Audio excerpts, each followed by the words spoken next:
Greetings, everybody. Rajee Narinesingh here. So let me tell you all about the time I got stopped for shoplifting a $2.99 gossip magazine. Oh, yeah. Believe it or not. And I wasn't trying to shoplift that magazine. Well, let me explain what happened. So I had to go to the grocery store to get a few groceries, and I think I must have got about $40 in groceries. And so I'm waiting in line to check out. It was a little bit of a line. So, at most grocery stores, by the checkout, they have magazines, And so while I'm waiting, I just happen to pick up one of the magazines, and I'm like, looking through it while I'm waiting. So my turn comes to check out.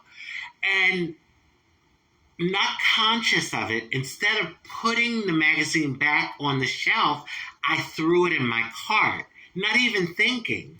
I'm busy looking at her ring up my groceries. And so I pay for my groceries, and the bag boy, they call him, he put the groceries on top of the magazine, so I have no idea that this magazine is in my cart now. Totally forgot that I didn't put it on the shelf. And so I'm going out to my car. I get outside to the parking lot, and I see the security guy. I hear him calling me. So I turn and I see him running towards me. So I'm looking at him like, yes. And he's like, you shoplifted. I'm like, shoplifted? No. And I pulled my receipt out and showed him. He's like, no. He says, you shoplifted. And I'm like, what did I shoplift? I didn't do it. He's like, he lifts up one of the grocery bags and he points to the magazine. I'm like, oh my God. I said, I wasn't trying to steal that magazine. I said, I just spent $40 in groceries. This is a $2.99 magazine. Why would I even do that? I'm thinking this is he's not really serious. Honey, he was serious as a heart attack. Because I'm kind of laughing about it. And so, okay, keeping it real, I've stolen before. When I was in my teens and my young adulthood, I stole a few times. It wasn't thousands and thousands of dollars, but, I want to keep it real. I've done it before. I didn't like the way it made me feel when I would do it. I didn't like that energy.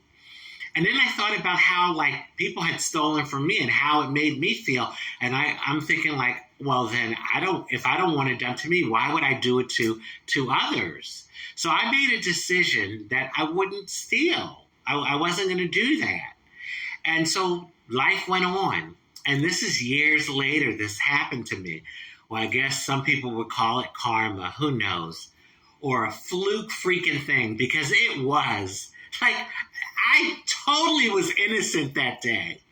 So he makes me go back into the store, takes me into the manager's office, and they're making a big freaking deal over this magazine. I tried to explain to the manager. I showed him the receipt for the groceries, and then they're like, well, they weren't having it. We have to take a picture and document this, is what they tell me. They have me stand up with the magazine and take a picture of me. Now, all that was about is just making a spectacle of me and embarrassing me. That's what that all was about. And I'm sure they had a lot of jokes behind that picture for a number of years after that, because they certainly weren't going to be able to criminally prosecute me for a $2.99 magazine. Anyway, I tell you, the crazy things that sometimes happens in life, and innocently, because that was not my intentions, okay? And here it is, I'm in this mess with them. So I remember that. How things happen to you and you forget. And today, for some reason, I had the memory of it. And I was like, oh my God, that shit was crazy. That was some crazy shit.